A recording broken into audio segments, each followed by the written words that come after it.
Bismillahirrahmanirrahim. Assalamualaikum warahmatullahi wabarakatuh.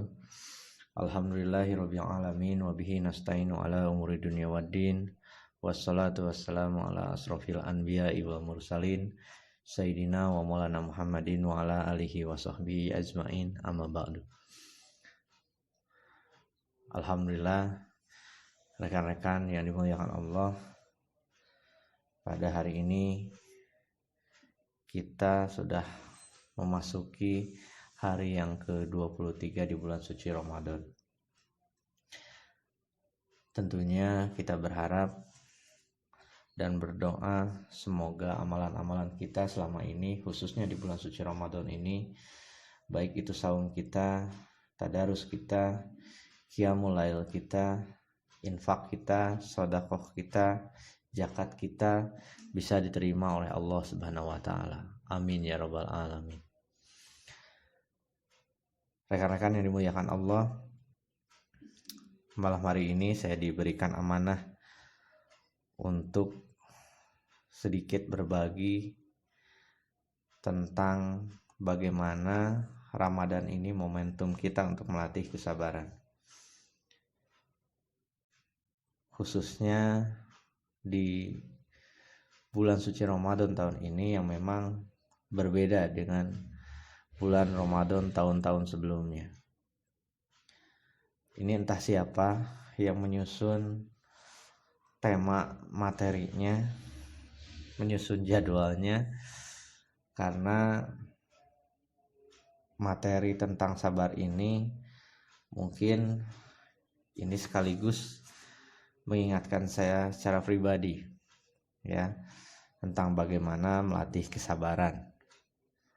Karena selama ini ya tentu saya pikir rekan-rekan terlebih yang memang satu unit kerja dengan saya secara pribadi mengetahui lah ya bahwa saya bukan orang yang memiliki tingkat kesabaran yang baik ya, dan didukung juga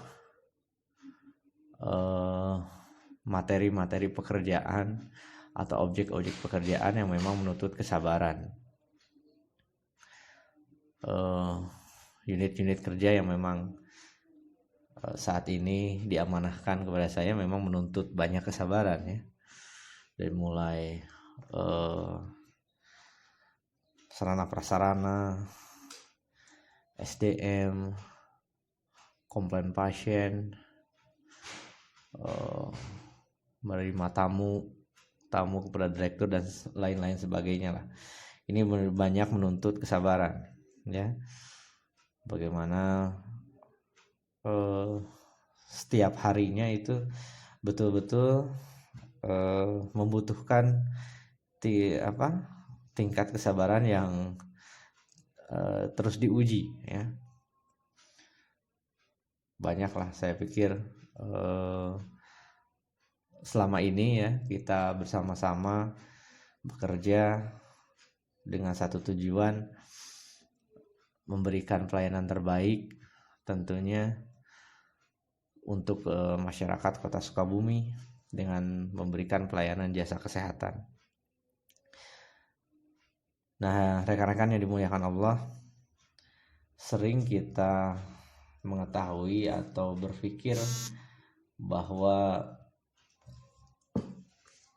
ketika berbicara sabar ya, ketika membicarakan sifat sabar itu identik dengan musibah, identik dengan bencana dan kesusahan.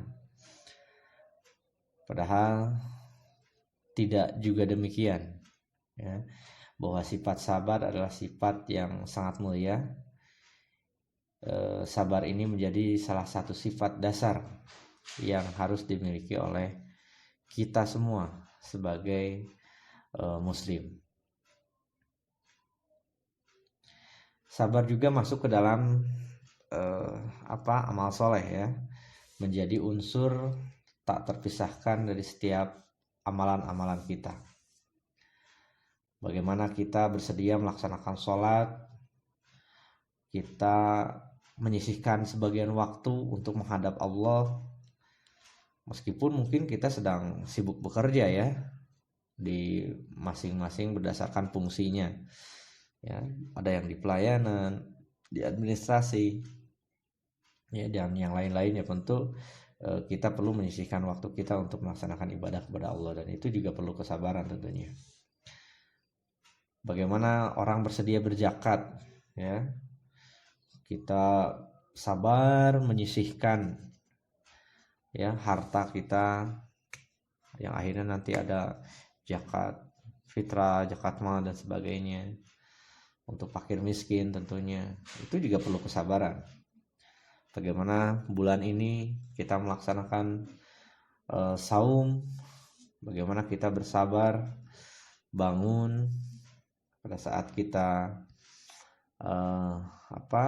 tertidur nyenyak, kita dibangunkan untuk melaksanakan sahur, lalu kita menjalankan ibadah saum sampai dengan waktu buka tiba ya, menahan lapar dan haus. Oleh karena itu, sabar merupakan salah satu amalan yang sangat besar pahalanya. Bahkan sejatinya sifat syukur atas nikmat itu adalah perwujudan sabar dalam bentuk yang berbeda, yaitu saat kita menerima nikmat ya, itu juga perlu kesabaran. Nah, orang-orang yang mensyukuri nikmat itu termasuk orang yang sabar dalam mengendalikan dirinya agar tidak lupa diri dan tidak menjadi sombong ya dengan kenikmatan yang dia terima ya. Bahkan dahulu para nabi dan rasul yang memiliki kesabaran luar biasa ya, memiliki kesabaran luar biasa ini sampai dijuluki ada semacam gelar khusus yang disebut ulul azmi ya, yang disebut ulul azmi. Bagaimana Allah berfirman dalam surat Az-Zumar ayat ke-10, A'udzubillahi minasyaitonirrajim, innama yuwaffas sabiruna ajrahum bighairi hisab. Sini sesungguhnya hanya orang-orang yang bersabarlah yang dicukupkan pahala mereka tanpa batas.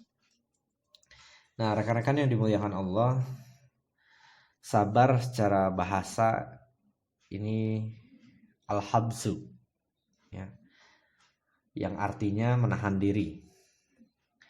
Sedangkan sabar secara istilah ini berarti tetap teguh di jalan Allah dan menahan diri dari mengikuti hawa nafsu. Ya, banyak sekali firman-firman Allah yang menjelaskan ya, atau memerintahkan kita sebagai seorang muslim agar bersifat sabar. Nah, cakupan sabar ini sungguh luas ya, seluas amalan-amalan soleh, tentunya amalan-amalan soleh yang kita lakukan selama ini. Cakupan sabar ini yang pertama, dari beberapa referensi yang saya baca, setidaknya ada 3 ya cakupan tingkat kesabaran ini. Yang pertama, kita harus bersabar menjalankan ketaatan ya. Bagaimana pada saat kita akan mentaati perintah-perintah Allah dan Rasul itu dibutuhkan kesabaran, karena terkadang perintah-perintah itu tidak mudah dan memerlukan perjuangan dalam melaksanakannya. Misalkan tadi saya sampaikan perintah sholat di saat kita sedang lelap tertidur untuk tahajud, perintah menzakati harta ya, padahal kita sudah lelah mengumpulkan menabung ya selama bertahun-tahun, perintah jihad di medan perang mungkin ya, dengan resiko kita akan meninggal atau mati syahid, berpisah dengan keluarga yang kita cintai, itu betul-betul diperlukan kesabaran untuk menjalankan ketaatan. Ya tentunya tanpa kesabaran tidak ada ketaatan yang memang bisa kita laksanakan. Tanpa ketaatan, seseorang akan kehilangan nilai kemuliaannya. Bagaimana sering kita mendengar kisah-kisah para nabi ya, dari mulai Nabi Ibrahim, kisah Nabi Ibrahim dan Nabi Ismail, itu pun luar biasa ya. Belum tentu kita bisa melaksanakan itu ya. Jadi betul-betul menjalankan ketaatan kepada Allah Subhanahu wa taala dan menjalankan perintah-perintah Rasul ini membutuhkan ketaatan.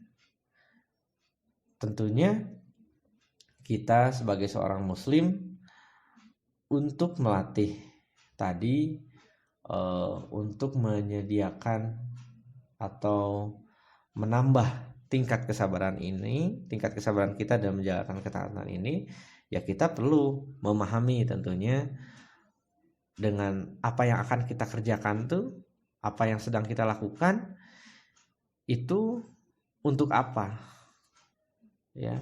Apakah hanya menggugurkan kewajiban kita, misal sholat, oke kita laksanakan sholat, jungkir balik sholat gitu ya.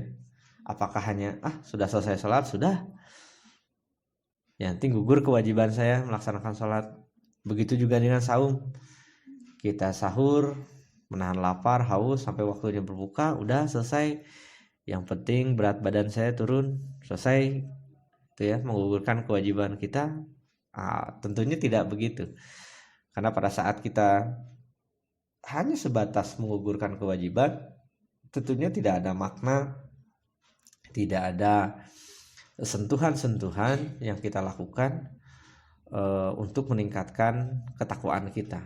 Karena tadi tingkat kesabaran yang pertama itu, ini kita perlu bersabar dalam menjalankan ketaatan kita kepada Allah dan Rasulullah. Nah tentunya tadi tidak hanya menggugurkan kewajiban, tapi juga ada makna-makna lain, sehingga kita harus bersabar dalam menjalankan ketaatan itu untuk apa ya, yang akhirnya tentunya untuk mencapai ridha Allah Subhanahu wa taala. Jadi yang kedua, bagaimana sabar dalam menjauhi kemaksiatan ya, apalagi di zaman teknologi, di zaman perkembangan dan begitu cepatnya media-media informasi saat ini. Tentunya kemaksiatan ini sangat mudah kita jumpai ya, sangat mudah kita jumpai. Umumnya kemaksiatan itu menjanjikan kenikmatan sementara ya, apalagi di zaman modern ini kemaksiatan sangat mudah didapatkan ya, dari mulai pornografi, narkotika dan obat-obat terlarang itu sudah sering kita baca ataupun dengar berita-beritanya ya. Bagaimana mungkin rekan-rekan pada saat mengaji, kalau sekarang kan sudah banyak ya Al-Quran digital yang kita install di handphone masing-masing ya, bagaimana kita mengaji melalui aplikasi Al-Quran digital tersebut. Pada saat kita mengaji, data selulernya aktif itu ya, banyak informasi-informasi yang masuk ya, ada video-video yang masuk di grup ya, di grup kita mungkin ya, apa itu grup alumni atau apapun itu yang memang ada di grup WhatsApp kita. Kadang kan tidak semuanya sama ya, tidak semuanya orang sama mungkin mengirimkan video yang memang berbau pornografi dan yang lain-lainnya, sehingga pada saat kita mengaji muncul notifikasi, wah ada video gitu ya, ada video, klik jangan gitu. Nah itu perlu kesabaran juga. Tapi satu sisi kita sedang mengaji di dalam aplikasi Al-Quran digital, tapi karena data selulernya aktif ya, maka notifikasi-notifikasi itu akan masuk ya, dan akan muncul ya. Oleh sebab itu sedikit saran saja, pengalaman pada saat kita mengaji menggunakan Al-Quran digital melalui smartphone kita, alangkah baiknya data seluler kita atau wifi-nya itu kita nonaktifkan, sehingga pada saat kita mengaji itu tidak muncul notifikasi-notifikasi. Nah, kemaksiatan tadi pada saat kita menahan kemaksiatan tadi, di sini kadang muncul banyak godaan ya. Muncul banyak godaan tadi yang seperti saya sampaikan. Misalkan ada video, pas kita mengaji ada video masuk, nah ini kira-kira klik jangan, atau langsung hapus, atau seperti apa gitu. Karena tanpa kesabaran seseorang akan tergoda dan terjerumus dalam kemaksiatan. Dan ketika sudah menjadi kebiasaan, itu manusia akan menjadi rendah derajatnya ya, yang sudah terbiasa dengan kemaksiatan. Banyak bahkan ada yang menganalogikan seperti binatang ternak, atau bahkan lebih buruk lagi ya. Bagaimana Nabi kita Yusuf alaihissalam ini teladan ya, cukup teladan, bisa kita teladani tentang menghadapi kemaksiatan ya, dan kesabaran. Suatu hari kan ada tuh dikisahkan Nabi yang rupawan ini ya, yang ya kalau bahasa sekarang mah ganteng lah ya, Nabi Yusuf teh kasep gitu ya, mirip-mirip Direktur Asipa lah mungkin ya. Ini kan digoda dan diajak berzina ya oleh permaisuri raja yang cantik jelita ya. Ini semua pintu sudah dikunci ya, semua pintu sudah dikunci dan tidak ada siapapun di istana tersebut. Tetapi dengan kesabarannya beliau berhasil menolak ajakan itu ya. Bahkan Allah menceritakan dalam surat Yusuf ayat ke-23, A'udzubillahi minasyaitonirrajim, wa rawadathu allati huwa fi baitiha an nafsihi wa ghallaqatil abwaba wa qalat haita laka qala ma'adallahi innahu rabbi ahsana maswaya innahu la yuflihul zalimun. Ini kisah Nabi Yusuf ya, bagaimana Nabi Yusuf digoda ya, diajak berzinah oleh permaisuri raja yang cantik jelita. Ini sungguh tantangan berat ya. Nabi Yusuf bisa melaksanakan itu, bisa kuat melaksanakan itu. Mungkin di kita ya, khususnya laki-laki belum tentu bisa melaksanakan memiliki tingkat kesabaran seperti itu. Jangankan ini yang sudah tergoda ya, sedang digoda, sudah dikunci istana dan sebagainya, baru ada sering kita mendengar cerita baru mimpi saja gitu, baru mimpi saja ini kita sudah ketakutan ya, apalagi dengan realita seperti ini gitu. Ini sungguh luar biasa, teladan yang sungguh luar biasa yang perlu kita contoh agar memang kita bagaimana kita melatih kesabaran kita dalam menghadapi kemaksiatan. Lalu yang ketiga, ini sabar dalam menghadapi cobaan. Sabar dalam menghadapi cobaan ini kadang tadi yang pertama saya sampaikan, kadang identik dengan musibah ya, tadi sabar itu identik dengan musibah. Nah memang betul, karena memang dari 3 macam sabar itu salah satunya memang sabar menghadapi cobaan. Karena hidup yang kita jalani ya itu tidak selalu menyenangkan. Ada kalanya Allah menurunkan bencana, ujian dan cobaan ya, seperti kematian, kehilangan harta benda, gempa, banjir, tanah longsor, apalagi sekarang masih musim hujan ya. Kita kota Sukabumi saja kemarin kita di daerah jalur itu di belakang terminal kita masih ada bencana banjir juga ya. Jadi memang Allah kadang menurunkan cobaan-cobaan itu kepada kita. Dalam surat Al-Baqarah ya, dalam surat Al-Baqarah di sini ayat 155, 156 di sini Allah berfirman, A'udzubillahi minasyaitonirrajim.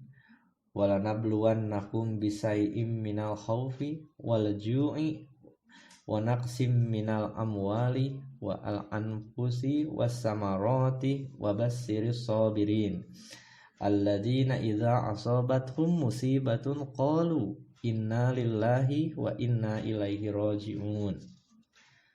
Ya, jadi dan sesungguhnya akan kami berikan cobaan kepadamu ya, dengan sedikit ketakutan, kelaparan, kekurangan harta, jiwa dan buah-buahan, dan diberikanlah berita gembira kepada orang-orang yang sabar ya, orang-orang yang apabila ditimpa musibah mereka mengucapkan inna lillahi wa inna ilaihi raji'un.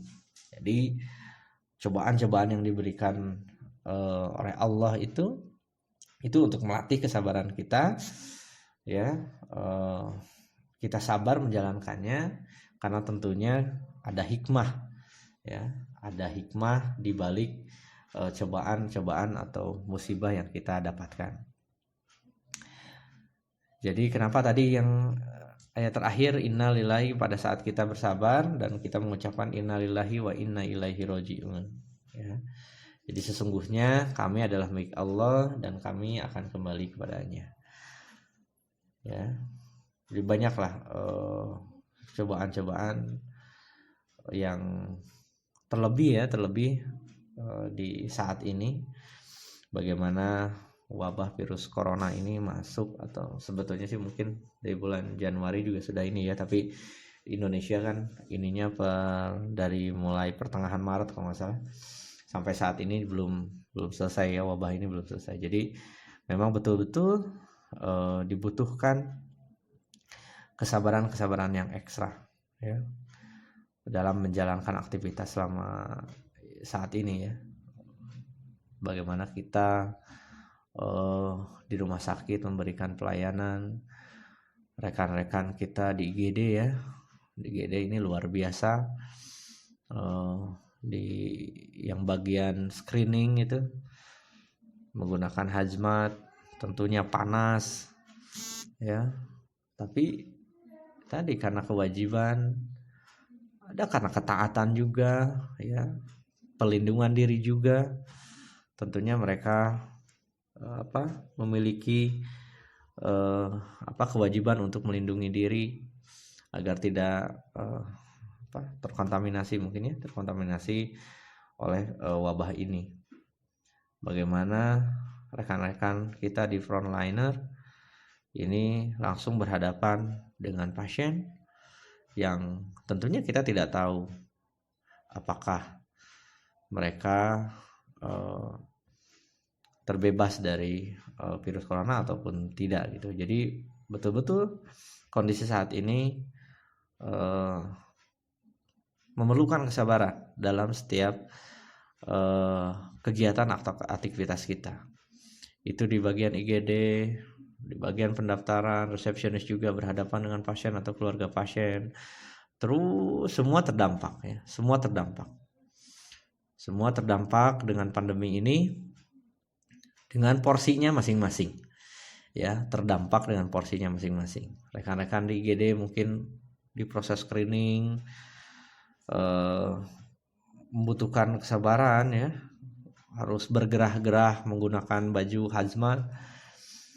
Di pendaftaran juga langsung berhadapan dengan pasien, resepsionis, kasir juga, DO juga, poliklinik juga, sampai ke belakang, sampai kebersihan, sampai ke laundry yang mencuci pakaian gitu kan. Kita tidak tahu apakah di pakaian-pakaian atau di linen-linen yang dicuci oleh rekan-rekan kita di laundry apakah terhindar dari virus corona ini, kita tidak tahu.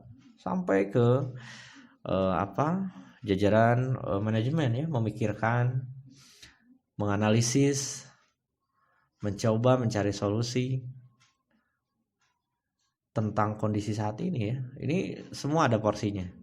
Semua memiliki porsinya dalam melatih kesabaran di kondisi saat ini. Jadi tentunya kita berharap di 10 malam terakhir ini mari kita fokuskan ya, mari kita fokuskan, kita berdoa karena kita tidak tahu doa mana yang akan diterima oleh Allah Subhanahu wa taala. Apakah malam kemarin, malam hari ini, tadi siang, tadi sore, tadi pagi, kita tidak tahu doa mana yang akan diterima oleh Allah Subhanahu wa taala. Jadi mari kita maksimalkan doa-doa kita ya. Semoga wabah atau pandemi Covid-19 ini segera hilang di muka bumi ini, dan rumah sakit kita, Rumah Sakit Islam Ashifa ini menjadi rumah sakit pilihan warga Kota Sukabumi khususnya dalam pelayanan jasa kesehatan. Amin ya robbal alamin. Nah, terkait sabar tadi, dari ketiga cakupan sabar yang saya sampaikan tadi, jadi sabar ini berasa secara bahasa ini tadi saya sampaikan di awal, al-habsu ya, artinya menahan diri. Menahan diri secara istilah ini tetap teguh ya. Kita tetap teguh di jalan Allah. Cakupannya tadi ada 3 ya. Yang pertama sabar menjalankan ketaatan kita kepada Allah. Sabar kita dalam menjauhi maksiat ya. Yang ketiga sabar menghadapi cobaan.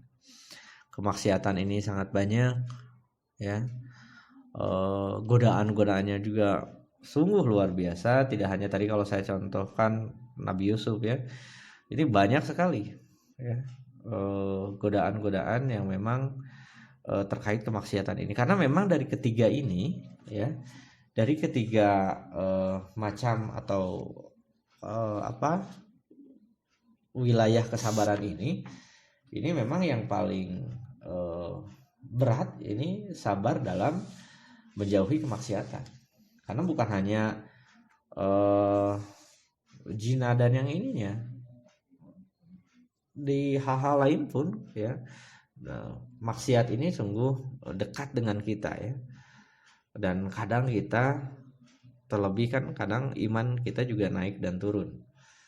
Ini sungguh luar biasa ya, sungguh luar biasa. Ya ini pengalaman saja ya, pengalaman saya secara pribadi selama ini, yang baru-baru ini bagaimana saya diamanahi sebagai ketua pengadaan di Rumah Sakit Islam Ashifa ini. Awal-awal saja sungguh luar biasa ujiannya ya. Jadi betul-betul tadi saya sampaikan di awal, jadi materi ini sesungguhnya ini sungguh luar biasa yang menyusun materinya. Entah siapa ini tuh, tapi saya curiga Pak Sahid ini yang menyusun yang menyusun materinya, karena memang materi sabar ini sangat sangat lebih ini dengan saya secara pribadi ya. Jadi materi ini khususnya mengingatkan lah, menasehati diri saya sendiri untuk lebih bersabar dalam menjalankan aktivitas selama menjadi karyawan Rumah Sakit Islam Ashifa. Yang mudah-mudahan bermanfaat, khususnya ya saya secara pribadi, ya umumnya untuk rekan-rekan semua, karena kita tahu bahwa perubahan bisa saja terjadi ya. Esok atau lusa kita tidak tahu. Perubahan itu akan selalu terjadi dalam sebuah organisasi. Mungkin suatu saat nanti posisi saya atau siapapun itu nanti akan tergantikan oleh siapa gitu. Itu suatu hal yang wajar. Ya semoga kita diberikan kesabaran dalam menjalankan aktivitas kita sebagai karyawan Rumah Sakit Islam Ashifa yang memang bertujuan untuk memberikan pelayanan kesehatan kepada warga masyarakat khususnya Kota Sukabumi, dan tentunya mari kita sisipkan bahwa apapun yang kita lakukan semata-mata itu beribadah kepada Allah dan dengan tujuan mencari atau mendapatkan ridho Allah Subhanahu wa taala. Mungkin itu saja materi yang bisa saya sampaikan pada malam hari ini. Mudah-mudahan bermanfaat. Wabillahi taufik wal hidayah, wabiridho wal inayah. Wassalamualaikum warahmatullahi wabarakatuh.